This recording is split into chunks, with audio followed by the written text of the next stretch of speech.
Hello shareholders, and today I am in London where I'm at the Environment, Food and Rural Affairs Committee meeting where MP Neil Parish is holding the government to account over the general licences at about time 2. Here he is. I think the media has helped to a degree. I think one or two papers, much as, that I have some reservations over Tony Juniper's stewardship, but, I had no reason to blame him for this particular issue because he'd only just come into office. So I think, but on the other hand, if you don't have, it wouldn't have been such an issue, and the Secretary of State wouldn't have really picked it up by the scruff of its neck if it wasn't for the press giving it oxygen. Now, whether sometimes they go off on slight tangents, that's democracy, that's press, that's the freedom of speech. We were the first people to report it, and on the day it came out, we had 88,000 views of that story alone.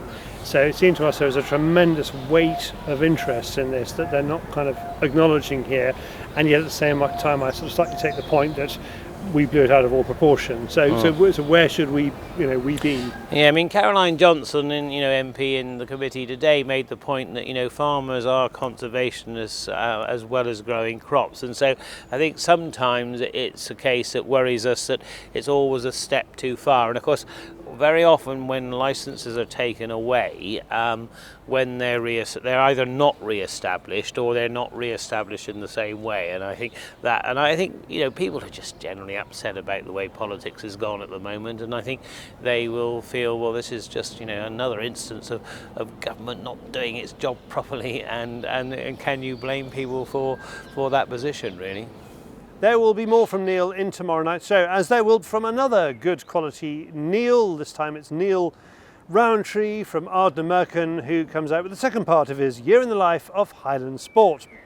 Not so much from David, who's off with Kai at Bryn to Croatia filming, and here they are at the airport. Morning, we are delayed, trying to get to Croatia, but we're delayed by an hour, but we've had a big boys breakfast, so feeling a lot better than we did. He didn't cook it, but he's going to be cooking it a lot over the next few days, aren't you? What are you going to be cooking?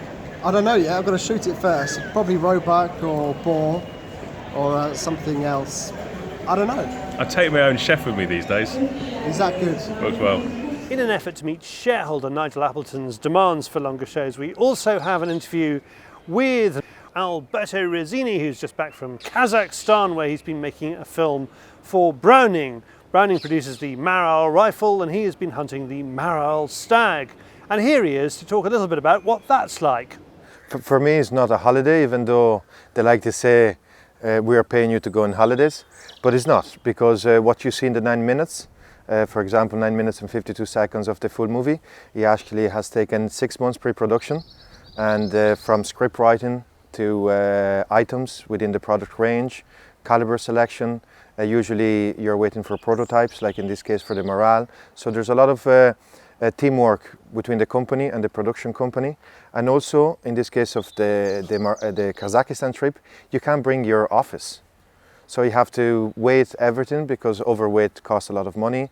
You have to select, you have to follow the script, you have to adjust the script as you go along, and then you spend your time in production. In this case was 19 days, but then you also have all your post-production. So what you see in 9 minutes actually has taken 9 months.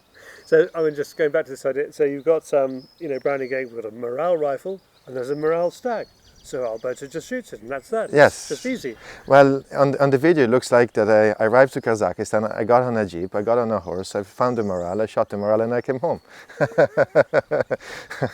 But nobody sees what's actually went on behind it, But generally speaking, talking about the gun companies, their views have changed. They want a lot more now, don't they, in terms of script and narrative?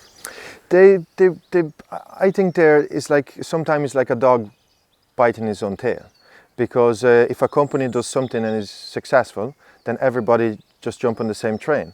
And sometimes I think companies lose their own philosophy. I think if a company is doing something good, they should stick with it. And yes, they did go through an era of doing these epic emotional videos, which I like doing, and they're very challenging.